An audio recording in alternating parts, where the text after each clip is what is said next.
pour ce matin, Seigneur, et nous soyons tous debout, nous soyons vivants, pour pouvoir te louer, te glorifier, te rendre grâce et gloire. Merci encore, Seigneur Jésus, pour tes biens. Que ton nom seul soit élevé, soit glorifié, soit béni, éternel, au nom de Jésus. Amen.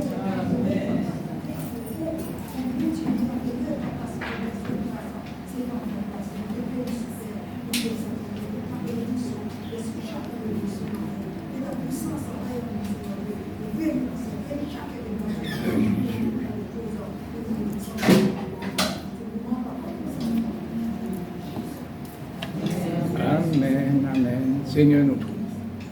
Seigneur notre Dieu, c'est avec reconnaissance que moi aussi je veux élever ma voix vers toi pour te bénir, te louer, te rendre grâce parce que tu es merveilleux. C'est toi qui as créé ce jour et pour nous qu'il soit un jour de joie, d'allégresse parce que nous sommes là pour célébrer le Dieu de notre salut, celui qui était mort pour nous mais ressuscité pour notre justification.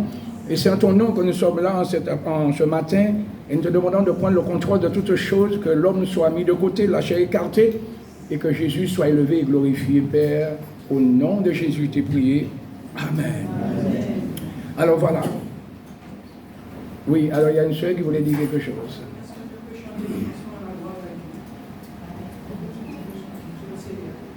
Tu veux faire quoi? Tu veux chanter? Oui. Alors, est-ce que tu ne peux pas chanter après le message?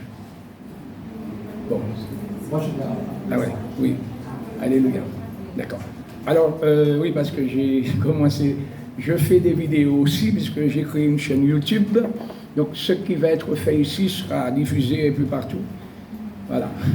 Que Dieu soit béni. Alors, je vous remercie de m'avoir accueilli, mon frère Gaillard. Quand je connais le frère depuis un moment, mais je l'ai vu à l'heure, j'ai dit, mais tiens, il porte bien son nom, hein, Gaillard. Et puis j'ai dit, mais tiens, j'ai vu aussi qu'on a parlé de la famille Vaillant. J'ai dit, ah ben, les Pochotins sont robustes. Hein. Il y a des Vaillants, il y a des Gaillards, il y a... que Dieu soit béni. En fait, en Jésus-Christ, nous sommes tous robustes. Et je voudrais dire à ma soeur qui a dit qu'elle est fatiguée, la Bible dit qu'en Christ, il y a une force de renouvellement. Ceux qui se confient en l'Éternel renouvellent leur force et prennent leur vol comme l'aigle. Amen. Que Dieu soit béni. Alors, bien entendu, mon frère m'a déjà présenté. Je m'appelle José Biron et je viens du Vauclin, de l'Assemblée de Mission chrétienne du Vauclin, Bellevue au Vauclin. Avec le frère Cadet Marthe, je travaille. Il y a tout plein d'autres anciens qui travaillent avec nous. Je ne suis pas venu tout seul, j'ai aussi deux frères qui m'accompagnent. Donc j'ai mon cousin qui est rentré hier de la métropole, tu peux te mettre debout, tu peux te voir. Donc mon cousin, il s'appelle Fred, Rue Séclat, et souvent je dis Rue aux éclats. Rue Séclat, il s'appelle. Et puis nous avons mon frère qui est souvent avec moi, Michel, il s'appelle Zamor, mais vous voyez bien qu'il n'est pas mort, il est bien vivant. Hein? Alléluia. Que Dieu soit béni. Alors, mon frère Gaillard, Jean-Charles, m'a donné un thème pour cette prédication ce matin. Et le thème, c'est « Jésus est la solution ». Amen. Alors, j'ai fait tous mes préparatifs, mais j'ai quand même oublié mes lunettes. Mais comme je suis un homme prévoyant, j'ai toujours dans ma voiture une petite loupe. Alors, j'ai demandé à mon frère d'aller chercher pour moi, donc j'ai quand même... de quoi à lire. Dieu est toujours merveilleux. Et il faut être prévoyant. Hein? C'est comme les 10 vierges, il y en avait 5 qui étaient prévoyantes. Elles ont mis de l'huile en réserve parce qu'elles se disaient certainement à un moment donné de l'attente de l'époux qui doit arriver, on aura besoin de l'huile en réserve pour alimenter notre lampe. Et donc elle avait mis de l'huile en réserve. Et puis d'autres, les autres n'avaient pas de l'huile et puis comme l'époux tardait à venir, les lampes étaient allumées, toutes les lampes étaient allumées, mais au moment où on dit voici l'époux, c'est à ce moment-là que certaines lampes s'éteignent. Et donc, tout de suite, les folles, c'est là qu'on a constaté qu'il y avait des folles. Elles n'étaient pas folles dans le sens qu'elles étaient malades, et mentalement parlant, hein, pour aller en psychiatrie. Non, c'était le fait qu'elles n'étaient pas prévoyantes. Alors, cette huile consiste à... ça concerne notre relation avec Dieu. C'est un rapport avec le Saint-Esprit. Si nous maintenons une communion intime avec le Seigneur, eh bien, notre lampe restera toujours allumée. Amen. Mais si nous nous écartons du Seigneur, bien, la lampe va s'éteindre. Et c'est ce que le diable veut faire. Hein? éteigne nos lampes parce que nous vivons un temps bien-aimé très particulier. C'est le temps de l'apostasie. Et l'apostasie veut dire l'abandon de la foi. On ne peut pas abandonner ce qu'on n'a jamais eu. Donc ça concerne les croyants, ceux qui avaient la foi. Le diable fera tout pour faire un grand nombre abandonner. Jésus dit, plusieurs succomberont, se haïront, se trahiront, parlant de notre époque. Nous sommes cette génération qui allons voir Jésus revenir. Quels sont ceux qui croient ça? Amen. Alors si nous savons que Jésus revient, que vient-il faire? Il vient chercher ceux qui l'attendent pour leur salut. Et ceux qui l'attendent pour leur salut, ce sont ceux qui se préparent. Comme je dis souvent, frères et sœurs, c'est vrai, même pour nous qui sommes déjà au Seigneur, c'est bien d'être au Seigneur, c'est bien d'être sauvés, mais nous devons tout faire pour rester sauvés jusqu'au bout. Persévérer, sanctifier notre vie. Ce n'est pas le moment de dormir. Alors physiquement, oui, mais spirituellement, non. C'est l'heure de nous réveiller. Et tout est fait pour nous endormir spirituellement. Nous devons nous réveiller. Et comment nous allons faire pour rester éveillés? C'est en gardant une communion intime avec le Seigneur. Amen. Amen. Alors, avant de commencer le message, puisque j'ai annoncé le titre, Jésus est la solution. J'aimerais savoir s'il y a des personnes qui ont été invitées aujourd'hui et qui sont parmi nous. Il y a quelqu'un qui est invité? Puis-je voir la main de quelqu'un qui a été invité?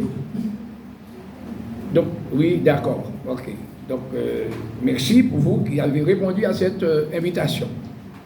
Voilà, alors nous sommes là pour parler de Jésus. Alors je me prénomme José, mais je parle de Jésus. Savez-vous que le nom de José vient de la même racine que Jésus, hein? Yeshua, Osée, Josué, José, c'est la même racine. Mais il n'y a pas photo entre Jésus et José. Je dis ça souvent, hein? José parle de Jésus, mais Jésus c'est le sauveur. José, c'est le sauvé. Je ne sauve personne, mais je parle du Sauveur. Et j'aime parler du Seigneur. Je n'ai point honte de l'Évangile. Avant, les yeux me faisaient peur. Mais pas maintenant. Parce que j'ai reçu du Seigneur un esprit de force, de hardiesse, et pas de timidité. Et pourtant, j'étais très timide. Hein. J'étais humide tellement que j'étais timide. Aujourd'hui, je suis plus timide quand il faut parler du Seigneur. Et donc, ça fait 47 ans que je donnais ma vie au Seigneur, mais ça fait 43 ans que je suis dans le ministère. Et j'ai plusieurs ministères. C'est vrai, je suis venu avec des guitares qui étaient dans ma voiture, mais je suis guitariste. On m'a connu dans le passé plus comme étant chanteur et compositeur, puisqu'on passe certains de mes morceaux des fois à la radio Évangile. J'étais le leader du groupe Nathanaël. Qui c'est qui a connu Nathanaël dans le passé? Voilà, on a sillonné la Martinique et même nous sommes allés jouer aussi ailleurs. Mais maintenant, on me connaît plus comme étant prédicateur. Je joue un petit peu de musique toujours, mais je suis plutôt dans l'enseignement et la relation d'aide. Et donc, j'ai un binôme aussi qui travaille avec moi. C'est un frère qui s'appelle Arnaud, qui n'est pas avec moi ce matin, mais depuis 23 ans, nous faisons la relation d'aide. Nous rencontrons pas mal de personnes qui ont des difficultés. Nous prions avec eux, nous leur parlons du Seigneur. Et c'est ainsi que nous avons eu l'occasion, par la grâce de Dieu, de conduire plusieurs personnes au Seigneur. Parce que j'ai constaté que quand tout va bien, les gens ne se soucient pas de Dieu. Et c'est dommage. Et quand il y a des problèmes, alors à ce moment-là, on cherche Dieu. Et Dieu qui est tellement bon, il ne nous rejette pas. Hein, c'est comme ceux... Alors, c'est pas une bonne chose, mais je vais prendre l'exemple quand même. Pour ceux qui sont... Enfin, ceux qui... Même si... Moi, je n'ai jamais fumé, mais il y a des gens qui fument.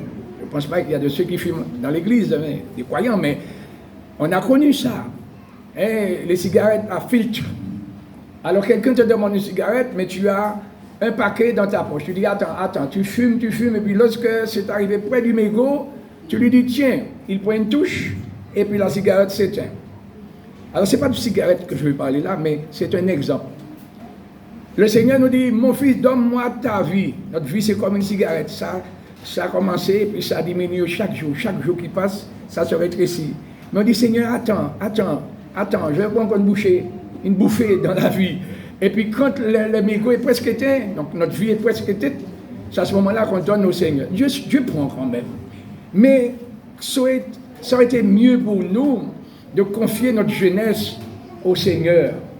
Parce que lorsqu'on a Jésus dans sa vie, cela nous préserve de beaucoup de choses. J'ai grandi dans une famille chrétienne. J'ai connu l'évangile très jeune. Mes parents, l'église, avant d'être dans le quartier de Bellevue, était chez mes parents. Et j'entendais l'évangile. Il y avait le frère Charles Eugène, que vous avez certainement connu. C'est le fondateur de l'assemblée de Bellevue. J'étais tout petit à l'époque. Il disait, il faut un serviteur de Dieu. Et puis, il prophétisait déjà sur ma vie. Et ce n'est pas lui qui a fait un serviteur de Dieu de moi, mais le Seigneur a exaucé plus de 20 ans après. Le Seigneur a fait de moi un prédicateur de l'évangile. Et vous devez savoir que quand vous m'entendez parler là, j'étais quelqu'un, non seulement, je l'ai déjà dit, qui était très timide, mais je n'ai pas pu aller à l'école. Donc je ne savais ni lire ni écrire. J'étais un grand illettré. Aujourd'hui, je sais lire, je sais parler. Tout ça, c'est l'œuvre du Seigneur. Il m'a donc confié 3 ministères. 3 ministères, l'enseignement, la prédication de l'évangile, la musique. Je suis auteur, compositeur, interprète, parce que j'ai composé des chansons aussi. Et je suis dans la relation d'aide. Et surtout, un homme de prière. Depuis 38 ans, cette année, je mène un jeûne et prière dans mon église tous les vendredis. Tous les vendredis, donc au départ, c'était moi tout seul, mais maintenant, il y a une douzaine de personnes, des fois plus, qui viennent tous les vendredis jeûner avec moi. Parce que je crois, j'ai compris que le moteur de la vie chrétienne, c'est la prière. Bien aimé, vous pouvez savoir en vérifiant la parole de Dieu, que les apôtres, comme Paul, comme Pierre, c'était des hommes de prière. Et non seulement que Paul disait que je ne cesse de faire mention de vous dans mes prières, à supposer c'est une petite communauté, mais si on doit intercéder pour chaque personne en faisant mention du nom de chacun, ça demande au moins plus qu'une heure de temps quand même, hein, même si on consacre 2 ou 3 minutes pour chaque personne. Et Paul avait plusieurs assemblées et il dit ça aux Éphésiens, il prie aussi, il disait ça aussi aux Philippiens, aux Colossiens, etc. Et il ne se contentait pas de prier pour les autres, mais lui aussi qui était un homme de prière, il disait priez pour moi, priez pour nous. Donc il savait très bien que sans la prière, rien ne marche. Parce qu'il y a des forteresses, il y a des liens qui doivent tomber, et c'est par la prière, l'intercession. Nous tous nous prions, mais je parle de ceux qui passent du temps à chercher la face de Dieu pour que la gloire de Dieu se manifeste, que l'œuvre de Dieu puisse se faire. Ça ne se fait pas sans la prière. Et la personne qui a prié longtemps plus que tous les hommes, c'est Jésus lui-même. En tant qu'homme, donc lorsque nous lisons l'évangile de Luc, nous voyons combien Jésus passait des nuits entières à prier. Et il priait beaucoup. Et à Gethsémane, il avait pris trois disciples avec lui, Pierre, Jacques et Jean, qui étaient ses intimes. Il leur dit, mon âme est triste jusqu'à la mort. Et quand on est triste comme ça, on est quasiment en dépression, on n'a pas envie de prier. Et pourtant, il dit, restez ici, veillez avec moi. Mais eux, ils étaient tellement fatigués, puis et traumatisés même, qu'ils n'ont pas eu la force de prier, d'aider Jésus. Mais Jésus aurait pu dire, mais si les autres dorment, et puis ils m'ont laissé tout seul, mais tant pis, je vais laisser tomber. Non, il a prié tellement que sa sueur est devenue comme des grumeaux de sang. C'était terrible. Et qu'est-ce qui s'est passé? Lorsqu'il a prié comme ça, malgré qu'il ne pouvait pas compter sur les autres, il a prié. La Bible nous dit qu'un ange est venu le fortifier. Frères et sœurs, si nous voulons être fortifiés, il nous faut passer du temps avec le Seigneur en tête à tête. Avoir une intimité avec le Seigneur. C'est ça, mettre de l'huile en réserve. Voilà, alors je ferme la parenthèse et nous allons commencer la prédication. Donc, ici, nous avons Jésus est la solution. Alors, automatiquement, ça pose une question se pose par rapport à Jésus, qui est la solution. La solution en quoi et à qui? À qui Jésus est la solution et pour qui Jésus est la solution.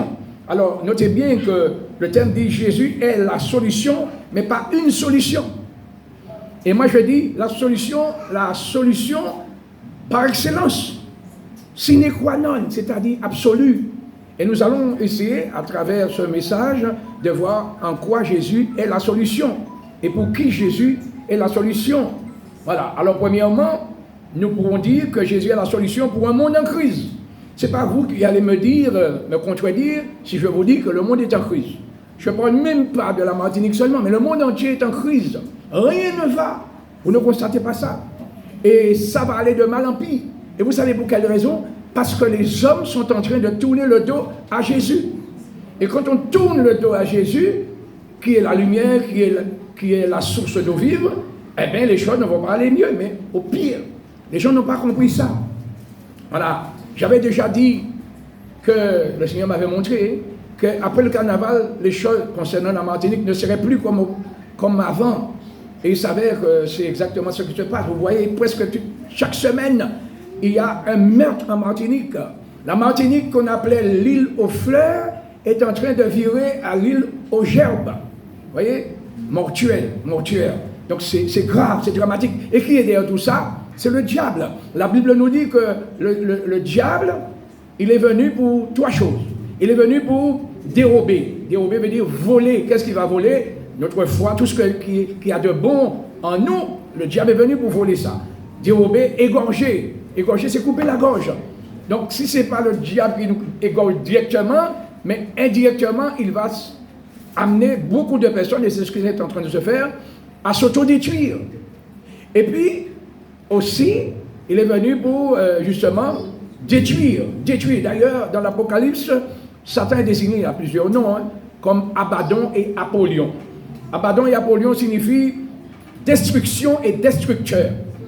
Et lorsque le diable vient quelque part, et moi je suis bien placé pour vous le dire, frères et sœurs, puisque je suis dans la relation d'aide, donc je prie beaucoup pour des personnes qui ont des problèmes avec des démons. Et je peux vous dire, maintenant je constate que c'est plus compliqué de mettre dehors un démon dans la vie de quelqu'un.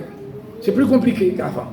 Et ça va devenir de plus en plus compliqué. Pourquoi? Parce que les gens, au lieu de chercher Dieu, cherchent des solutions chez le diable.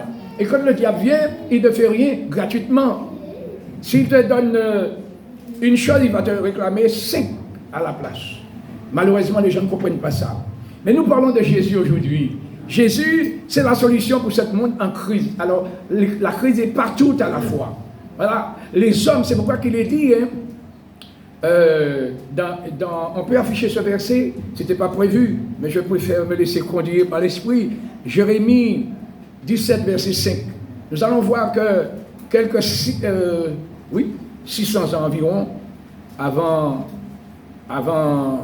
la venue de Jésus-Christ, un prophète qui s'appelait Jérémie, il a parlé de la part de Dieu. Donc un prophète, c'est un porte-parole, c'est quelqu'un qui entend la voix de Dieu et qui transmet ce que Dieu dit. Et il dit ainsi par l'Éternel. Donc on voit, à cette époque, c'est écrit là, mais à cette époque, c'était la bouche de Jérémie qui parlait de la part de Dieu, ou bien pour Dieu. Il dit ainsi parle l'Éternel. Et souvent quand je lisais ce verset, bien aimé, je mettais à la place de maudit, malheur. Mais un jour le Seigneur m'a éclairé, il m'a dit, mais attends, c'est pas malheur. Un malheur c'est déjà assez grave. Mais là c'est maudit, ça veut dire une malédiction. Maudit soit l'homme qui se confie dans l'homme. Et qui prend la chair pour appui. Donc il s'appuie sur l'homme, quel que soit l'homme. Et qui détourne son cœur de l'Éternel. Il y a une malédiction. Et c'est pourquoi que rien ne va aujourd'hui, même au plus sommet de l'État. Quand on pense que, je ris parce que je pense à un homme qui n'est plus président, c'était Obama. Barack Obama, quand il est passé président aux États-Unis, même des Martiniquais ont pris l'avion pour aller, lors de l'investiture d'Obama, ils sont allés pour voir ça parce que c'était une première noire qui devient le président de la plus grande puissance mondiale. Donc les gens ont dit, il va sauver l'Amérique et qui plus est, il sauvera le monde. Et vous comprenez que Obama n'a sauvé personne. Et j'ai pris l'exemple sur Obama, mais j'aurais pu prendre l'exemple sur bien d'autres encore. Voilà. L'homme, et c'est écrit là, la parole de Dieu, il y a une malédiction qui tombe sur l'homme qui met sa confiance en l'Éternel. Nous continuons. Verset suivant. Alors cette personne-là qui met sa confiance dans l'homme, quel que soit l'homme, il est comme un misérable dans le désert. Il ne voit point arriver le bonheur. Il habite les lieux brûlés du désert, une terre salée et sans habitants. Et si ça devait s'arrêter là, eh bien on aurait dit, c'est dommage, mais il y a toujours une autre possibilité. Quand vous lisez la Bible et vous tombez sur le mot « mais », le « mais » indique qu'il y a une autre possibilité. On peut dire la porte est ouverte, mais elle sera fermée. La porte est fermée, mais elle sera ouverte. Donc, à chaque fois qu'il y a un « mais », il y a une solution différente. Alors, le verset 7, donc on n'a pas le « mais » là, mais il dit « béni soit l'homme qui se confie en l'Éternel et dont l'Éternel est l'espérance. » Et nous poursuivons, verset suivant. Il est comme un arbre. Vous voyez la différence, le contraste qu'il y a entre celui qui met sa confiance dans l'homme et celui qui met sa confiance en l'Éternel. Cet homme-là qui met sa confiance en l'Éternel est comme un arbre planté près des eaux qui étend ses racines vers le courant. Et qu'est-ce qui arrive à cet homme-là? Il n'aperçoit point la chaleur. La chaleur dont il est question là symbolise les difficultés, les problèmes. Nous sommes dans un monde, si un malheur arrive, tout le monde en pâtisse. Si par exemple il y a un tremblement de terre, tout le monde en Martinique va ressentir le tremblement de terre. Comme ça s'était produit en 2010 en Haïti, pardon. Et donc, mais j'ai constaté que ceux qui avaient subi les mêmes dommages, mais qui avaient leur confiance en Dieu, avaient une autre réaction. Voilà, Radio Caraïbe RCI avait capté une radio de Port-au-Prince lors du tremblement de terre. Et j'entendais des personnes qui disaient, l'Éternel a donné, il a tout repris, que le nom de l'Éternel soit béni. C'était la patronne d'un orphelinat qui avait perdu des membres de son orphelinat, tout ça, mais elle était dans une autre vision des choses. Au lieu de dire, mais pourquoi moi, rien que moi, encore moi, il donnait gloire à Dieu parce qu'il savait que Dieu était au contrôle de toutes choses. Et il est toujours au contrôle de toutes choses. Amen. Amen. Alors, je reviens sur le texte. Il est comme un arbre planté près d'un courant d'eau qui étend ses racines. Ses racines, c'est sa foi, son espérance, sa confiance vers le courant. Le courant, c'est l'eau. Alors, l'eau symbolise deux choses dans la parole. La parole, justement, la parole de Dieu. Hein? Vous trouvez ça dans le psaume 1er. Ce n'est pas la peine de rester sur ce texte, mais je cite. Le psaume 1er dit que l'homme qui médite la parole de Dieu jour et nuit est semblable à un arbre planté près d'un courant d'eau. Vous voyez ça? Donc ça fait allusion, ça symbolise la parole qui est symbolisée par l'eau. Et dans Jean 7,37, Jésus était dans une fête lorsqu'il était sur la terre, et le dernier jour de la fête, il s'est écrié, il a crié fort, si quelqu'un a soif, qu'il vienne, et l'eau que je lui donnerai deviendront des sources, donc même pas des sources, des fleuves d'eau couleront de son sein. Il disait cela de l'esprit que devaient recevoir ceux qui croient en lui. Donc vous voyez que je vous dis la vérité quand je vous dis que l'eau symbolise la parole et l'esprit. Voilà. Et donc lorsque on met sa confiance en Dieu et qu'on a une intimité avec le Seigneur, une intimité, une relation intime, d'esprit à esprit, c'est-à-dire l'esprit de Dieu qui guide notre esprit, eh bien, même s'il y a des difficultés, mais on reste ferme. Alors il est dit, ces feuillages restent verts, c'est-à-dire ne connaît pas l'étiolement. Une plante étiolée, c'est une plante moribonde. Vous voyez, quand vous pouvez faire la différence, hein, non, vous êtes aussi au nord Caraïbe, mais moi je suis au sud, mais quand c'est la période de sécheresse, le carême, cette année on n'en a pas eu tellement, un carême long, mais quand vous allez à Sainte-Anne, ou bien à Cap-Chevalier, dans le sud là, vous voyez les arbres, pour garder leurs feuilles, leurs branches vertes, sont obligés de laisser tomber leurs feuilles. Pourquoi? Il n'y a pas assez d'eau pour irriguer les branches et les feuilles. Donc l'arbre est flétri. Et si c'est la saison de fruits, il ne peut pas apporter de fruits dans ces conditions-là. Mais à ce même moment-là, où l'arbre est flétri, là où il n'y a pas d'eau dans la savane, là où il y a un terrain rude, vous constatez qu'un arbre qui est planté, peut-être le même arbre, un arbre fruitier planté près d'une rivière, d'une source, d'une mare, eh bien, il n'y a pas de problème. Mais si c'est la saison de fruits, il porte du fruit. C'est ce que dit le texte. Mais ce n'est pas d'un arbre en question qu'il est parlé là. C'est une personne qui met sa confiance en l'Éternel. Voilà. Dans l'année de la sécheresse, quand il y a des difficultés, il n'a point de crainte et il ne cesse de porter du fruit. Donc, vous voyez, ce n'est pas un arbre qui ne va pas avoir la peur, la crainte. Il est bien question d'un homme. Amen. Et le dernier verset. Alors là, ça nous parle de cœur de l'homme. Donc on peut s'arrêter là. Donc la question, Jésus est la solution. Là, nous n'avons pas encore vu Jésus, on a vu l'Éternel. Mais l'Éternel, c'est Dieu, le Dieu créateur, rédempteur, sauveur. Personne n'a pu le voir. Et personne ne peut le voir tant qu'on est dans ce corps-là. C'est vrai que dans l'Ancien Testament, il s'est manifesté sous une forme humaine qu'on peut appeler une théophanie.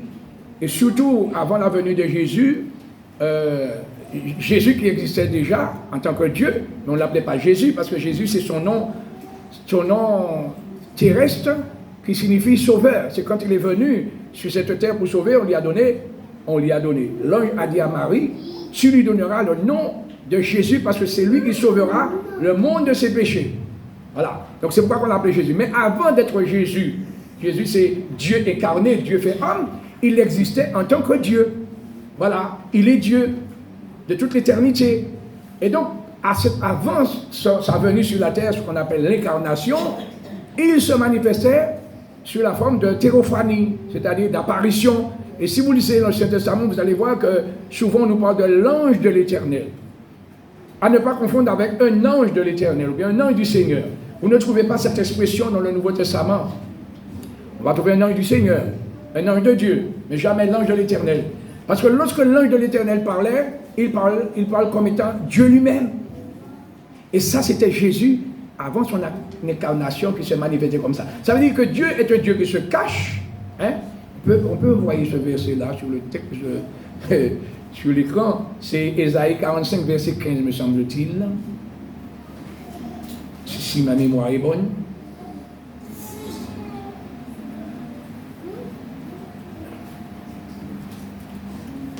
En fait, c'est ce verset-là qui dit Dieu est un Dieu qui se cache. Voilà, c'est bien ça. Ma mémoire a bien fonctionné. Mais tu es un Dieu qui te cache. Dieu d'Israël sauveur. Mais en fait, plus loin, il est un Dieu qui a toujours voulu se révéler. Alors pourquoi Dieu se cache? Parce que depuis que l'homme s'est écarté de Dieu, depuis la création, depuis la Genèse, vous savez l'histoire, Adam et Ève ont écouté le conseil du serpent. Alors le serpent ici, c'est pas un animal, c'est le serpent ancien, c'est le diable qui est venu et contredire ce que Dieu avait dit à Adam, qu'Adam avait transmis à Ève pour créer le doute en Adam, en Ève surtout d'abord, et Ève étant séduite, a séduit Adam, entraîné Adam dans la chute. Et donc, depuis ce temps-là, pourquoi je dis depuis ce temps-là? Parce qu'avant cet événement-là, l'Éternel venait, nous dit la Bible, dans le jardin d'Éden, jardin d'Élis, et il parlait face à face avec Adam et Ève. Leurs yeux spirituels étaient ouverts sur le monde spirituel, mais concernant Dieu. Ils n'avaient pas la connaissance du mal. Le diable existait déjà, mais Adam ne connaissait pas le mal. Et ils pouvaient supporter la présence de Dieu. Mais au jour où ils ont désobéi, donc ils sont morts spirituellement, séparés de Dieu. Donc il y a eu un mur qui s'est dressé entre l'homme et Dieu. Et depuis ce temps-là, Dieu se cache. C'est-à-dire, c'est pourquoi on le cherche, mais il a voulu que les hommes le cherchent en tâtonnant, bien qu'il n'est pas bien loin de nous. Et lorsque quelqu'un cherche Dieu véritablement, de tout son cœur, Dieu se laisse trouver par celui qui le cherche. Amen. Sommes-nous des chercheurs de Dieu? Mais je parle du vrai Dieu. Alors, mais comme Dieu veut se révéler, donc il s'est révélé par les prophètes dans l'Ancien Testament, et puis à la fin des temps, la fin des temps a commencé, les derniers temps ont commencé plutôt à la venue de Jésus. C'est ce que nous dit Hébreu 1er. Alors, après avoir de plusieurs manières, à plusieurs reprises parlé à nos pères par des prophètes, Dieu nous a parlé dans ces derniers temps par son Fils Jésus. Donc Jésus, c'est celui qui est venu nous révéler le Père. Et quand on lui demandait, à l'époque où Jésus était sur la terre, certains ont voulu voir le Père, ont voulu voir Dieu. Même les disciples de Jésus ont demandé à Jésus de leur montrer le Père. Et qu'est-ce que Jésus a répondu? Il y a si longtemps, c'était Philippe qui posait la question, que je suis avec vous, et tu ne m'as pas connu, Philippe. Vous voyez ça? Et pourtant, quand on voyait Jésus, on ne voyait pas un Dieu, on voyait un homme. Mais c'était un homme, un Dieu incarné, parce que Dieu est esprit. Mais il s'était incarné dans une chair semblable au nôtre. Donc, comme je dis souvent, à supposer que nous voyons une fourmi. Je ne vais pas prendre la fourmi rouge ou bien la fourmi fou, là, c'est trop petite, mais il y a des grosses fourmis. Fourmi tac, par exemple. Donc on peut mieux voir cette fourmi. Je ne sais pas combien de pattes que la fourmi a, mais à supposer qu'on constate que cette fourmi a une patte cassée et qu'on veut aider, rempli de compassion, on veut aider cette fourmi qui a la patte cassée, et pour l'aider, il faudrait mettre sa patte en plâtre. Comment nous faire pour aider cette fourmi. Notre petit doigt est tellement plus gros que la fourmi. Donc on risque de l'écraser. Mais si on avait la possibilité de se rapetisser, c'est-à-dire de venir à la grosseur de la fourmi, on pourrait l'aider sans lui faire du mal. En fait, c'est un exemple que je prends pour nous montrer que Dieu dans sa gloire, Dieu dans sa puissance, Dieu dans sa sainteté est inaccessible. Mais comme il aime l'homme, alors il est venu dans un corps semblable à notre corps humain, sauf qu'il a été immaculé conception, conçu sans péché, parce qu'il n'est pas né, c'était pas Joseph qui était son père, mais c'est le Saint-Esprit qui l'a engendré dans le sein de Marie. Donc il a échappé à cette loi du péché. Il a vécu sans péché. Et donc c'est lui l'agneau de Dieu, mais c'est lui aussi la solution. C'est la solution, pourquoi? Parce que Jésus n'est pas un personnage de l'histoire. Hein, comme Jésus fait partie de l'histoire, hein, de l'humanité. Mais il n'est pas que personnage de l'histoire. Je me rappelle un jour, il y avait un entretien avec un prof de français qui avait pris rendez-vous avec moi. Et parce qu'elle avait des problèmes, donc j'ai commencé à lui parler du Seigneur. Et comme elle était très ancrée dans sa religion, elle pensait que j'allais critiquer sa religion. Elle m'a dit surtout, n'allez pas sur ce terrain avec moi. Mais moi, je ne suis pas là pour critiquer la religion. Parce qu'aucune religion, il n'y a pas de meilleure religion que d'autres. Mais l'évangile nous met en relation, pas dans la religion. Donc j'ai commencé à lui parler de Jésus. Et à la fin, elle m'a dit, ce Jésus-là dont tu me parles dans la Bible, je ne le connaissais pas. Et pourtant, c'était le même Jésus, mais il connaissait un Jésus historique. Mais je lui ai montré qui est Jésus réellement à travers la parole. Elle a donné sa vie au Seigneur. Elle a amené sa maman, mais par la suite, elle n'a pas continué à persévérer. Mais elle ne peut pas dire qu'elle n'a pas entendu le message. Notre but, c'est de prêcher l'évangile pour que toute personne puisse entendre que c'est Jésus qui est le sauveur. Et qu'en dehors de Jésus, il n'y a pas de moyen de salut. Alors, après avoir entendu cela, on fait ce qu'on veut avec. Mais au dernier jour, on ne pourra pas dire, personne n'est venu me dire qu'il fallait me repentir. Donc on va aller plus loin puisque le temps passe. Alors je disais que la Bible nous dit que Jésus, Dieu était en Jésus. Alors on peut renvoyer ce verset. Parce que quand je parle du Seigneur, j'aime donner les références pour qu'on ne puisse pas dire c'est Josué qui a dit, c'est la Bible qui dit. Alors, 2 Corinthiens 5, verset 18, il me semble. Peut-on l'afficher? On va voir ce que ça dit.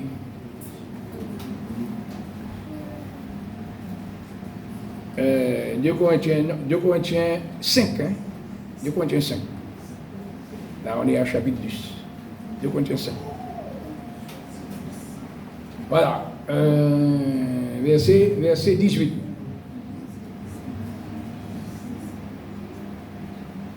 Voilà, alors, le verset 18 nous dit, tout cela vient de Dieu qui nous a réconciliés avec lui, par le Christ, qui nous a donné le ministère de la réconciliation. Alors, regardons le verset plus bas. Voilà ce que je cherchais. C'est le verset 19. Car Dieu était en Christ. Qui est Christ? Jésus. Et pourquoi on l'appelle Christ? Christos, c'est ce qui signifie tout simplement en grec oint. Celui qui est oint, celui qui a reçu l'onction. C'est-à-dire celui qui a été qualifié, choisi et envoyé pour sauver l'humanité. Voilà pourquoi Jésus est la solution. Mais Jésus, quand il est venu dans ce monde, la Bible nous dit ici que Dieu, le Créateur, le Rédempteur, le Sauveur, il était en Christ. Comment ça, il était en Christ? Parce que lorsqu'on voyait Christ, Jésus, on voyait un homme. Mais Jésus a dit, si vous ne croyez pas par rapport à ce que je vous dis, mais croyez au moins à cause des œuvres que je fais. Et même Nicodème a reconnu que personne ne peut faire les œuvres que Jésus faisait si Dieu n'est pas avec lui. Donc les œuvres qui émanaient de Jésus témoignaient que Dieu était en lui. Et Dieu est esprit. Donc c'est l'esprit de Dieu qui était en Jésus, qui opérait les signes, les miracles, les prodiges et tout ce que Jésus a fait. Donc le texte nous dit, Dieu était en Christ, réconciliant le monde avec lui-même. Donc quand nous disons que Jésus est Dieu, le texte ici le prouve, et il n'y a pas que celui-là seulement. Donc, bien aimés, si nous ne comprenons pas qui est Jésus, Et c'est pourquoi il y a plusieurs personnes qui pensent, ouais, mais sans Jésus, je peux arriver quand même vers Dieu. Que dit Jésus de lui-même? C'est là que nous allons commencer à voir les versets que j'avais soulignés. Premier verset, bien connu, mais que j'aimerais qu'il soit affiché. C'est Jean 14, verset 6. Jésus va faire une déclaration. Et s'il y a quelqu'un à écouter, c'est bien Jésus. Pourquoi? Parce qu'en tant que Dieu, il est omniscient. C'est-à-dire, il connaît toutes choses. Il est omnipotent. Il peut tout et il est omniprésent. Il sait tout. Et il est celui, parce que vous savez, il y a des gens qui disent, mais côté, qui monde qui a monté en ciel pour venir dire ça ou pas dire là? Mais comme Dieu est tellement sage, il savait que les hommes allaient poser cette question. Il a dit, c'est en faire descendre Christ. C'est Jésus qui était dans le ciel. En tant que Dieu, il est descendu sur la terre. Donc s'il y a quelqu'un qui peut nous dire ce qui se passe dans le ciel, c'est bien lui. Vous n'êtes pas d'accord? Et ensuite, d'autres disent, mais qui monde qui a mort et qui a bien venu pour dire comme ça ou pas dire là? La Bible dit, c'est en faire remonter Christ du séjour des morts. Il est descendu là aussi. Donc s'il y a quelqu'un à écouter, c'est bien lui. C'est pourquoi que le verset précédent, où nous avons vu que la parole de Dieu dit, maudit. C'est une malédiction lorsqu'on met Dieu de côté et on n'écoute pas Dieu, on n'écoute pas celui qu'il a envoyé pour nous sauver. Et là, il dit, Jésus fait cette déclaration. Il dit, je suis le chemin, la vérité et la vie. Et ce nul dont il est question là, on pourrait le traduire par personne. Personne ne peut aller au Père, aller à Dieu, s'il ne passe par Jésus. Donc Jésus n'est pas un chemin, il est le chemin. Donc ceux qui passent outre de Jésus n'iront jamais vers Dieu. Dieu, alors il y a des personnes dans des mouvements religieux où on met à côté de Jésus des comédiateurs, des comédiatrices. Mais Jésus, la Bible nous dit qu'il y a un seul médiateur entre Dieu et les hommes, c'est Jésus-Christ. C'est lui que Dieu a envoyé. Et lorsque Jésus était sur la terre, par 3 fois, les hommes qui étaient là, les témoins, les gens parce que Jésus se déplaçait, il y avait des foules avec lui, par 3 fois, ces gens-là ont entendu la voix de Dieu, qui disait, celui-ci est mon fils bien-aimé, en qui j'ai mis toute mon affection, écoutez-le, le Père a témoigné. Et quand Jésus est ressuscité, ses frères, il avait des frères, demi-frères, les enfants de Marie avec Joseph, qui étaient les demi-frères de Jésus, ils ne croyaient pas en Jésus, jusqu'au jour où Jésus est revenu de la mort. Ses frères, vous savez que les frères, dans la Bible, il y a, parmi les disciples, il y a 2 frères de Jésus que la Bible nous mentionne comme étant disciples de Jésus, c'est Jude et aussi Jacques. Alors il y a plusieurs Jacques, mais il y a Jacques, le frère de Jésus. Et puis il y a Jacques, le fils de Zébédée, celui-là a été décapité, le frère de Jean. Mais il y a Jacques, le frère de Jésus. Ses frères ont cru en lui, parce qu'ils savaient que personne ne peut revenir de la mort, et comme ça. Voilà. Mais Jésus est revenu de la mort. Et il est remonté de la mort et du séjour des morts, avec la clé de la mort et du séjour des morts. Donc lorsqu'il dit, je suis la résurrection, il sait ce qu'il dit. Et pour prouver cela, il a fait 3 résurrections quand il était sur la terre. Vous comprenez, bien aimé, que ce n'est pas 3 personnes qui sont mortes pendant que Jésus était sur la terre. Et pourquoi il a ressuscité 3 personnes dans 3 catégories différentes? Il y avait une jeune fille, il y avait un jeune homme, et puis il y avait un homme qui était déjà mort et enterré depuis 4 jours, Lazare. Et le Seigneur a ramené tous ces personnes pour prouver que ce qu'il dit, il l'est réellement. Et tout ce que Jésus dit, il l'a prouvé.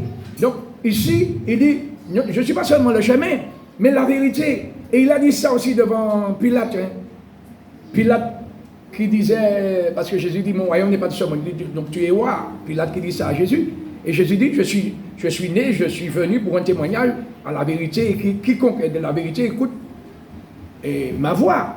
Et Pilate dit, mais qu'est-ce que la vérité? Et Jésus n'a pas pris le temps de répondre, la peine de répondre à Pilate. Pourquoi? Parce que dans sa conscience, Pilate savait qui était la vérité. Il avait été averti. Bref, mais Jésus dit, je suis la vérité, pas une vérité, parce qu'on parle de vérité relative, mais Jésus dit, je suis la vérité, je dirais avec un grand V. Et la vérité, lorsqu'on trouve la vérité qui est Jésus, la vérité nous rend libres de tout préjugé, superstition, etc. Cette vérité, c'est la vérité qui a franchi. Et puis il dit, je suis la vie. Je suis la vie. Vous voyez, d'ailleurs, toute vie, hein, nous sommes sur une planète où la vie se développe en 3 dimensions. Est-ce que vous avez déjà pris conscience de ça? 3 dimensions. La planète bleue, la planète Terre, la vie se développe en 3 dimensions dessus. Formidable. Aucun chercheur, aucun scientifique n'a trouvé cela ailleurs. Comment ça, en 3 dimensions? Nous avons la vie végétale, diversifiée. Nous avons la vie animale, diversifiée. Et puis nous avons aussi la vie humaine, qui est supérieure, diversifiée aussi. Alors avant, on a voulu nous faire croire qu'il y avait 4 races humaines. Il n'y a pas 4 races humaines, il y a une race, la race humaine, diversifiée. Voilà. Alors, c'est-à-dire on va trouver des rouges, des blancs, des noirs, des jaunes, mais comme disait Alcindor, tout le monde c'est monde. Et si vous piquez quelqu'un, le sang a la même couleur, etc. Bon, le même composant. Que tu sois blanc, noir, rouge, jaune, ce qui est dans ton cœur, on est tous des pécheurs et Jésus est venu pour toutes les nations, pour toutes les tribus, pour toutes les langues, etc. Alors, ici, Jean 14, donc il dit qu'il est le chemin, la vérité et la vie. Nous allons voir encore autre chose, parce que nous essayons de répondre à la question, mais en quoi Jésus est la solution? En quoi? J'ai dit qu'il est la solution pour un monde en crise, le monde qui est en crise, mais aussi pour tout homme qui est chargé. Et Dieu seul sait combien les gens sont chargés aujourd'hui. Moi, je suis bien placé pour le savoir. On voit les gens qui habitent des belles maisons, qui roulent des grosses voitures, ils s'habillent bien. Mais quand on a des entretiens avec ces personnes-là, on voit que bien souvent, ces gens-là sont très malheureux. L'argent peut contribuer au bonheur, mais l'argent ne fait pas le bonheur. Je suis bien placé. J'ai parlé avec des scientifiques qui m'ont dit que j'ai fait des études supérieures pour comprendre pourquoi le ciel est bleu, pourquoi les animaux voient en noir et blanc et pas en couleur, etc. Mais on peut faire tout ce qu'on veut, on peut étudier ce qu'on veut, mais on retrouve au même verdict. Tout homme est pécheur et aveuglé de surcroît par rapport à Satan qui a pris le contrôle de l'homme. Mais Jésus est venu pour nous libérer.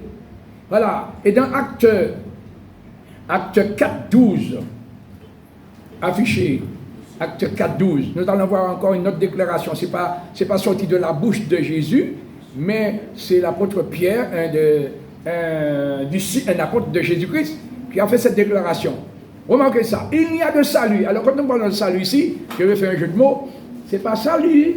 Ce n'est pas le bonjour. Hein. C'est le fait d'être sauvé. Il n'y a de salut. Pouvez-vous lire ça avec moi? Il n'y a de salut en aucun autre.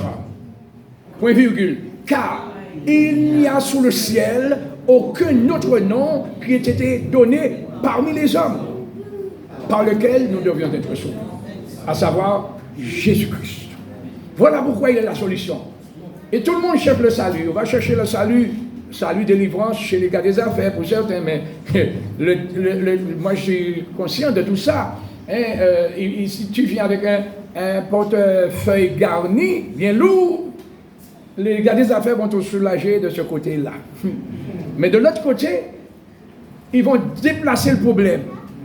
Voilà. Déplacer le problème et après ça va devenir très très très compliqué. Je me rappelle un jour, je priais pour quelqu'un au téléphone depuis la métropole. Et cette personne avait des problèmes dans sa vie. Je prie avec elle depuis un certain temps. Mais là, j'entends ma bouche qui dit dans la prière que tous ses orifices soient débouchés. Je dis ça dans le téléphone, en priant pour elle au téléphone. Et elle me dit, au moment où j'ai dit ça, c'est le Saint-Esprit qui a parlé, elle a senti des choses sortir de ses oreilles, de ses yeux, de son sexe, de son anus, etc. Et c'est là qu'elle s'est souvenue que, comme elle avait des problèmes avec son mari, elle était allée voir un gars des affaires qui t'a dit comme ça, « Ti ma fille, nous allons boucher tout trou qui est là pour mari ou pas partir. » Le clou de l'histoire, c'est que le mari partit quand même. Mais le problème était là. Et voyez ça. Et elle ne s'était même pas souvenue de ça. Le Seigneur a révélé tout ça. Et j'aurais pu vous raconter des histoires comme ça, mais ce n'est pas de ça que je parle. Mais c'est Jésus qui fait ça. Hein? C'est Jésus qui libère. Mais quand on rencontre Jésus réellement, il nous rend libres. Moi, votre serviteur, j'avais peur du noir. J'étais traumatisé la nuit quand j'étais petit. Bien que mes parents étaient chrétiens. Hein? Mais j'étais traumatisé, je faisais des cauchemars. Mais le jour où j'ai donné ma vie au Seigneur, tous ces cauchemars ont disparu. Et maintenant, quand je dors, je m'endors en paix, car l'Éternel me donne la sécurité de ma demeure. Mais ce qu'il a fait pour moi, il veut le faire pour toi aussi. Il y a beaucoup de personnes qui ne dorment pas maintenant. Hein. Et ça me fait rire parce que j'ai connu quelqu'un dernièrement qui avait une grosse difficulté d'être traumatisé à cause du fait qu'on est attaqué comme ça. Mais c'est Jésus la solution. Dans tous les domaines, c'est Jésus. Alors, c'est lui qui est venu. Salut. Salut veut dire délivrance. Alors, le salut de l'âme, c'est le fait d'être sauvé de ses péchés. C'est d'être sauvé de la damnation. Parce que le péché, le salaire du péché, c'est la mort. Et ça nous conduit forcément à un jugement. Et s'il y a jugement, il y aura forcément condamnation. Mais celui qui donne sa vie à Jésus ne vient pas en jugement parce qu'il est passé de la mort à la vie. C'est ça le merveilleux sauveur que Jésus est. Et laissez-moi vous dire que Jésus est un personnage ambivalent. C'est-à-dire, il y a deux côtés en Jésus. Aujourd'hui, Jésus, c'est l'avocat. Et vous savez qu'un avocat est là pour faire quoi? Pour défendre, pour plaider la cause des personnes qui ont des problèmes. C'est pour cela qu'il a dit, venez à moi, vous tous qui êtes fatigués et chargés, quel que soit, je vous donnerai le repos pour vos âmes. Jésus, c'est l'avocat. Mais bientôt, il sera plus avocat. Il sera juge. Et vous savez que la fonction de juge, ce n'est pas de défendre la cause de quelqu'un, c'est de juger une personne. À ce niveau, je vais vous raconter une histoire vraie. Deux jeunes qui ont grandi ensemble. L'un a viré à la délinquance, est devenu un délinquant, et l'autre a fait des études supérieures, il est devenu avocat. Et comme ils étaient amis d'enfance, lorsque celui qui était délinquant avait fait des bêtises et puis qu'il était arrêté, il allait voir son ami en disant, mais il y a un problème là, mais regardez ça, on peut faire pas moi. Et comme il aimait son ami, il était un très bon avocat, donc il plaidait sa cause, et à chaque fois, le délinquance arrivait à sortir du pétrin. Chemin faisant, il a continué à faire ses coups, mais entre-temps, l'avocat est monté en grade. Il est passé du stade de juge. Et puis le gars, son ami, est venu un jour le trouver pour dire, mais j'ai encore un problème, alors je suis venu te demander, est-ce que tu ne peux pas défendre ma cause? Il dit, maintenant je ne peux plus rien faire pour toi. Tant que j'étais avocat, je pouvais plaider ta cause, mais maintenant je suis devenu juge et je suis là pour te juger. Eh bien c'est ça Jésus. Il est l'avocat aujourd'hui. C'est pourquoi il dit, affichez ce verset, Matthieu 11, 28. Il nous dit de venir à lui, quelle que soit notre situation, venez à moi, vous tous qui êtes fatigués, chargés. Chargés de quoi? Alors certains sont chargés de péché, d'autres sont chargés de problèmes. Il y a des croyants, des personnes qui croient en Jésus, qui ont accepté Jésus comme leur sauveur personnel, mais qui sont chargés et qui n'arrivent pas à s'épanouir. Mais Jésus dit, venez à moi, vous tous qui êtes fatigués, chargés, et moi, Jésus, je vous donnerai du repos, déjà pour vos âmes. Et le mot âme veut dire notre vie, notre personne, notre caractère. Le Seigneur nous décharge de tout ça. Alléluia, lorsqu'on prend Jésus au sérieux. Venez voir, voilà ce que je vous disais, c'est affiché là. Vous voyez que je ne vous ai pas menti. Venez à moi, vous tous qui êtes fatigués, chargés, et je vous donnerai du repos. Et plus bas, il dit, prenez mon joug sur vous. Et donc, avant ça, il dit, car je suis doux et humble de cœur, vous trouverez du repos pour vos âmes. Voilà, que Dieu soit béni. Donc voilà pourquoi nous devons venir à Jésus. Voilà. Et qu'est-ce qui nous charge? Oui, la vie. J'ai découvert que la vie tout court, hein, la vie naturelle, la vie que nous tous nous vivons, est une grande école, d'accord? Mais la vie nous blesse. La vie nous blesse.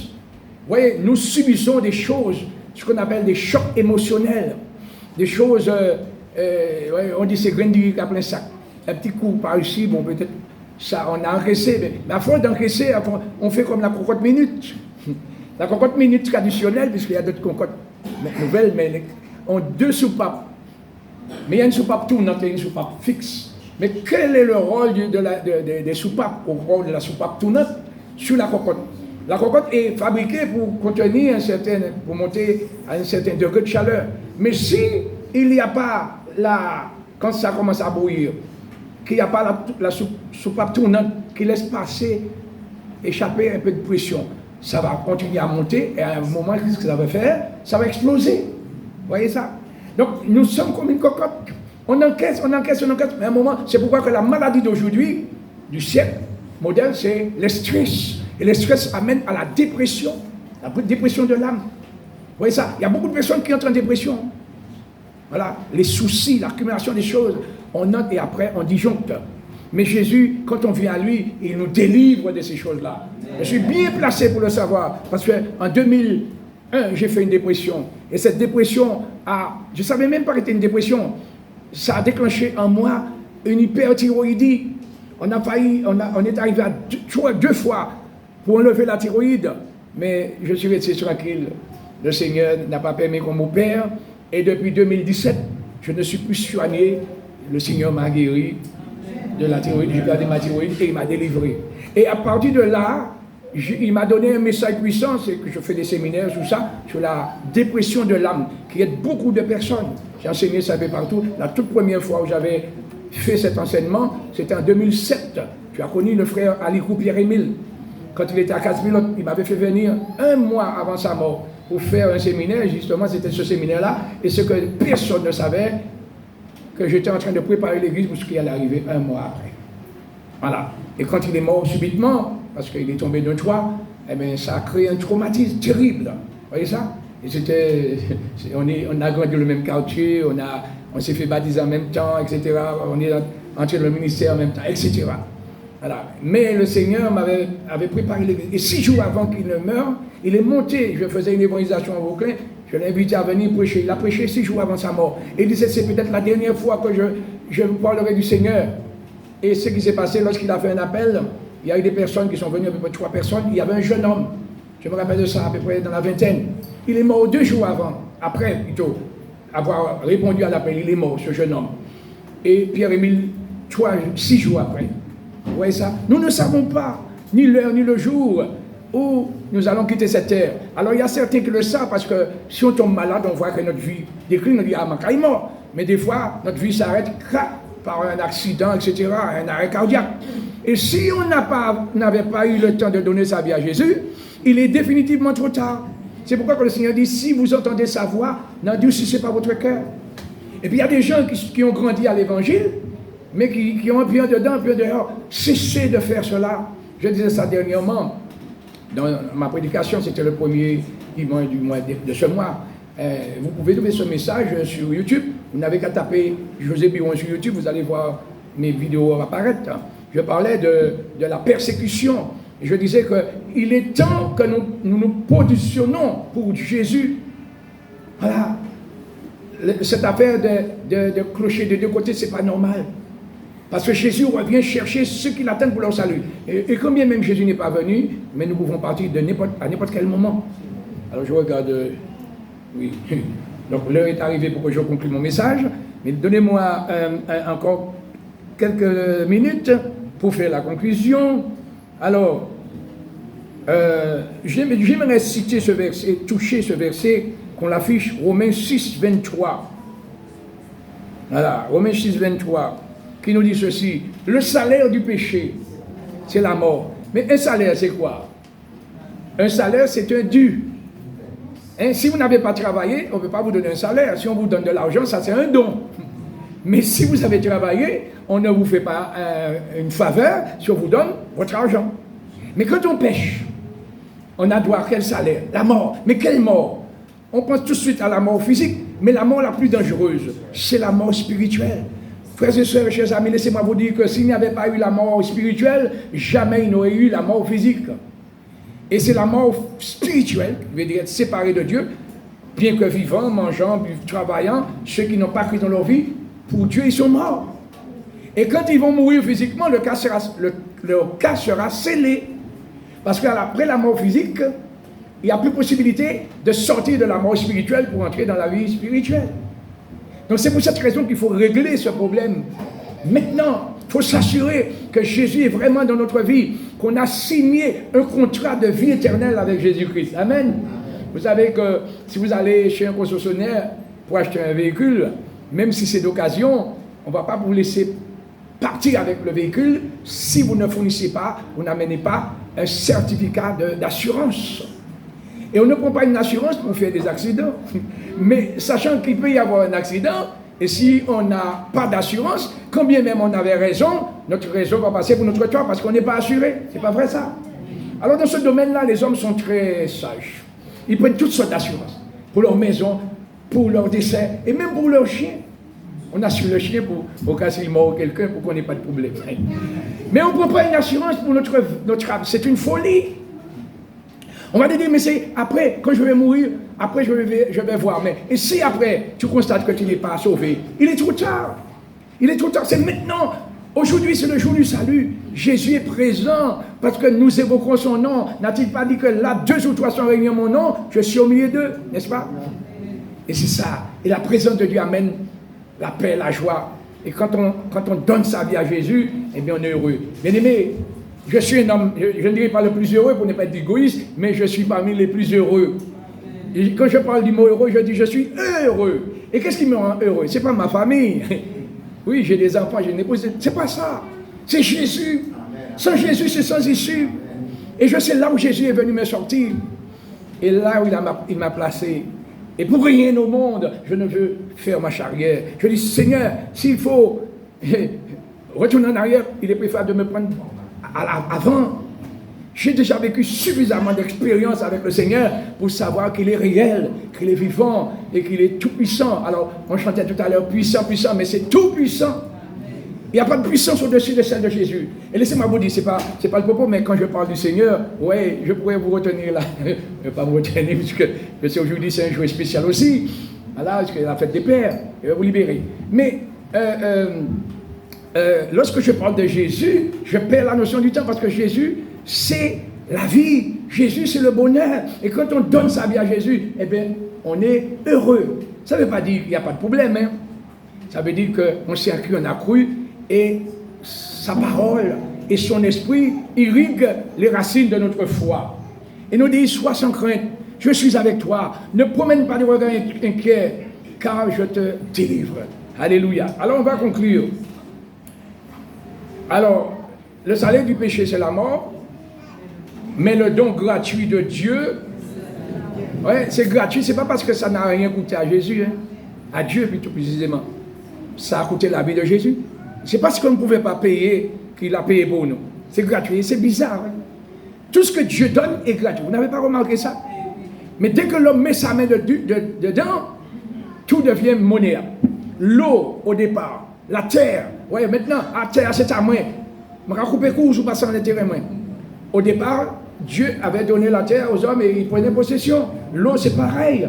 Tout ce que Dieu, le soleil, s'il fallait payer la facture du soleil, de la lumière du soleil. Et l'oxygène alors que nous respirons depuis un certain temps. Vous voyez, tout est gratuit parce que nous ne pouvons pas payer ça. Et ce n'est pas des choses, parce que des fois on donne des choses qu'on n'utilise pas. Mais Dieu qui nous aime, il nous a donné des choses. Il a créé tout ça pour nous. La lune qui est là, qui préside le soir, et la nuit qui est claire, mais aussi joue un rôle prédominant sur la terre. Voilà, pour les marais, etc., les plantes, etc. Même sur les, comment on appelle ça, les humeurs des humains, je dirais ça comme ça. Donc la lune. Alors, concernant Jésus-Christ, un personnage incontournable. Vous savez, un jour, il y a quelques années en arrière, mais je n'ai jamais oublié ça, c'est la seule fois que j'ai mis les pieds dans un musée. C'était l'écomusée à Rivière-Pilote. J'avais un de mes fils qui faisait des études, donc il était allé là, et je l'ai accompagné. Dans le musée, pendant que lui faisait ses recherches, moi je regardais parce que je suis très observateur. Et je regardais, je voyais qu'il y avait des blancs, il y avait des noirs, il y avait toutes sortes de personnes qui regardaient les mêmes choses que je regardais. Mais j'ai vu Jésus dans l'écomusée de Rivière-Pilote. Et les gens n'ont pas vu Jésus. C'est pour vous dire, bien aimé, que tout dépend de la vision qu'on a des choses. Alors comment j'ai vu Jésus? Je n'ai pas vu Jésus avec mes yeux. Mais j'ai vu que tous les ustensiles qu'on nous montrait du temps des Arawaks, des Caraïbes, tout ça avait une date. Mais on n'a pas utilisé Vercingétorix, Charlemagne, ou encore, je ne sais pas, et Clovis, pour dater ces ustensiles. C'est toujours Jésus. 500 ans, 700 ans, etc., avant ou après Jésus. Et ce jour-là, il me dit, tiens, mais Jésus est dans le musée là. Et les gens ne le voient pas. Parce que même pour se référer dans le temps, d'ailleurs, si nous avons un calendrier grégorien qui nous dit qu'aujourd'hui, c'est le 15 15 juin 2025. Sur quoi ce calendrier est basé? C'est sur la venue de Jésus. Même s'il y a quand même une nuance un décalage d'environ 4 ans, mais c'est sur Jésus. C'est ça qui nous permet de savoir que nous sommes en l'an 2025, après Jésus-Christ. Donc même pour nous référer dans le temps, pour nous positionner, on a besoin de Jésus. Vous voyez ça? Bref, alors, donc, il est la solution. Et quand on a compris cela, et si on a trouvé Jésus, on a tout trouvé. Il ne faut pas aller plus loin. Il faut approfondir notre relation avec Jésus. Le Seigneur dit, si tu crois, il avait dit ça à Marthe, ne t'ai-je pas dit? Parce que, oui, Marthe avait dit à Jésus, je sais que mon frère ressuscitera au dernier jour. Puisque Jésus lui a dit, je suis la résurrection et la vie. Mais Jésus ne parlait pas au dernier jour, il parlait pour tout de suite.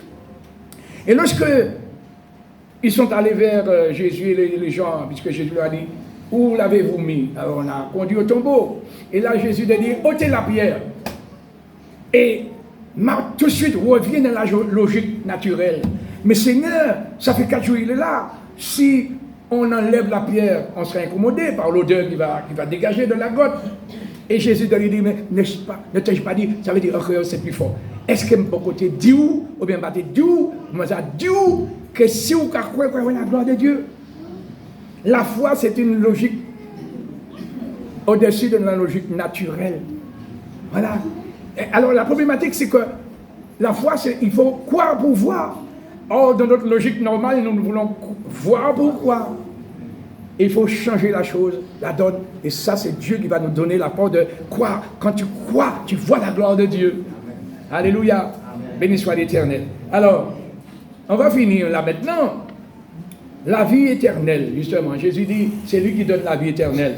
Le salaire du péché, c'est la mort, mais le don gratuit de Dieu, c'est la vie éternelle. Mais qu'est-ce que la vie éternelle, bien-aimé? La vie éternelle, ce n'est pas seulement le fait de vivre sans mourir. Hein? Parce que dans l'Ancien Testament, il y a eu des gens qui ont vécu très longtemps, hein, comme Adam, 930 ans. Celui qui a vécu le plus longtemps, il s'appelle, dans la Bible, on trouve son nom comme étant Métushélah, mais dans l'histoire, on l'appelle généralement Mathusalem. Qui n'a jamais entendu cette... Ah, mais c'est vieux comme Mathusalem. Et nous faisons allusion à cet homme-là qui a vécu le plus longtemps, 969 ans. Waouh! 969. Mais pour Dieu, il n'a pas vécu un jour, parce que 1000 ans pour Dieu, c'est comme un jour. Et 960, il n'a pas vécu un jour. Quand nous parlons de l'éternité, ce n'est pas une affaire de longue vie seulement, mais c'est une vie de qualité que seul Dieu possède, et dans son amour, il veut la partager avec nous. Ce n'est pas seulement de vivre longtemps, sans mourir, sans vieillir, mais c'est aussi de pouvoir voir la gloire de Dieu, et pas seulement voir la gloire de Dieu, mais partager la gloire de Dieu. Un jour, je prêchais à l'Union chrétienne, et quand j'ai parlé du fait que Jésus va faire asseoir les vainqueurs sur son trône, il y a une soeur qui m'a dit, mais il y aura beaucoup de trônes, hein, parce qu'il y a beaucoup de personnes qui sont sauvées. Il dit, non, il y aura un seul trône, parce qu'il y aura un seul corps. L'Église, c'est le corps de Christ. Alléluia. Et il ne faut pas commencer de la manière logique, de notre logique. Voilà. Trône ici veut dire domination, autorité sur les nations. Aujourd'hui, tu es moins que rien. Parce que, alors peut-être, je n'entends pas ça tellement, mais avant, quand j'étais plus jeune, je n'ai jamais été adventiste, mais on me traitait d'adventiste boudinastique. C'était le mépris de l'époque. Voilà. Mais, et je n'ai jamais été adventiste, mais on nous méprise. Mais savez-vous que le Seigneur dit, celui qui vaincra, s'asseyera sur mon trône, et je lui donnerai autorité sur les nations, et il pétera les nations avec une verge de fer, comme moi-même j'en ai reçu le pouvoir. Il partage ce pouvoir avec nous. Ça parle du millénium, hein, qui vient. Le millénium, donc je ferme la parenthèse. Et donc c'est pour dire qu'aujourd'hui tu n'es rien, mais si tu restes attaché au Seigneur, ce ne sera pas Macron, ce ne sera pas Trump, ce ne sera pas, Poutine qui va gérer le monde. C'est les élus. Lorsque Jésus va venir établir son trône sur la terre pour 1000 ans, je parle du millénium. Et ceux qui ont vécu avec lui, c'est eux, d'après ce que nous aurons fait, hein, comme œuvre, pour démontrer notre capacité, il va nous donner, c'est écrit dans la parole, le gouvernement de 5, 10 villes, etc., gouverneur, etc. Ah, vous n'aviez pas vu ça comme ça, hein? Laissez-moi vous dire, bien-aimé, il y a tout intérêt pour nous de rester attachés à Jésus. Car le meilleur, dis ça à ton prochain, à ton voisin, le meilleur est à venir. Le meilleur est à venir, mon frère, ma soeur. Ne recule pas en arrière. Or, la vie éternelle, affichez le verset, on va finir. La vie éternelle, qu'est-ce que c'est que la vie éternelle selon la parole? C'est qu'ils te connaissent, toi, le seul vrai Dieu. Alors, c'est Jean 17, verset 3. La vie éternelle, c'est qu'ils te connaissent. Et le mot connaître ici, c'est pas dit, ah, je connais le frère Gaillard. Mais aujourd'hui, j'ai découvert le frère Gaillard différemment que quand je le voyais dans les réunions. Alors, j'ai écouté le frère Gaillard. Donc, ça m'a donné notre connaissance du frère Gaillard. Voilà. Et donc, mais connaître, c'est avoir une intimité. Et si je vis pendant ce temps avec le frère, je vais le connaître davantage, lui aussi, me concernant. Donc, c'est ça. La vie éternelle, c'est qu'ils te connaissent, toi, le seul vrai Dieu. Ah, ça sous-entend qu'il y a des faux dieux, mais un seul vrai Dieu. Et le seul vrai Dieu nous a envoyé le seul Fils unique qui va nous montrer le chemin pour arriver au seul vrai Dieu. Et c'est ça la vie éternelle, parce que c'est Jésus qui nous conduit là. Et Dieu nous aime tellement qu'il ne veut pas seulement nous sauver, mais il veut partager sa gloire avec nous. Que Dieu soit béni. Alors, je finis. Alléluia, je vais conclure maintenant. On va prendre le dernier verset. Même deux versets pour finir. Acte 3, 19. Voilà. Acte 3, 19, j'ai déjà cité le verset où il dit « Venez à moi, vous tous qui êtes fatigués », mais on prend Acte 3, 19. Pourquoi il nous faut venir à Jésus? C'est pour avoir la vie éternelle. Mais comment, que faire pour avoir la vie éternelle? Il faut se repentir. Se repentir, c'est changement de vie. Mais nous ne sommes pas capables de changer notre vie par nous-mêmes. Nous avons besoin de l'aide du Seigneur. Mais il ne pourra pas changer notre vie s'il n'y a pas notre consentement. C'est quand on prend conscience que la vie que je mène jusqu'à maintenant, je suis une créature de Dieu, mais je ne suis pas son enfant, donc je veux changer. Tu viens à Jésus. C'est lui qui va nous donner la force de nous repentir réellement. Il faut la repentance. Changement de vie. Et puis un autre mot qui suit tout de suite. Repentez-vous et convertissez-vous. La conversion, c'est se tourner vers Dieu. Mais la conversion n'est pas seulement se tourner vers Dieu. La conversion veut dire aussi transformation, changement total. Hein, vous voyez les bancs sur lesquels vous êtes assis là, ou le meuble que j'ai là, à l'origine, peut-être là c'est des particules, mais là c'est du bois.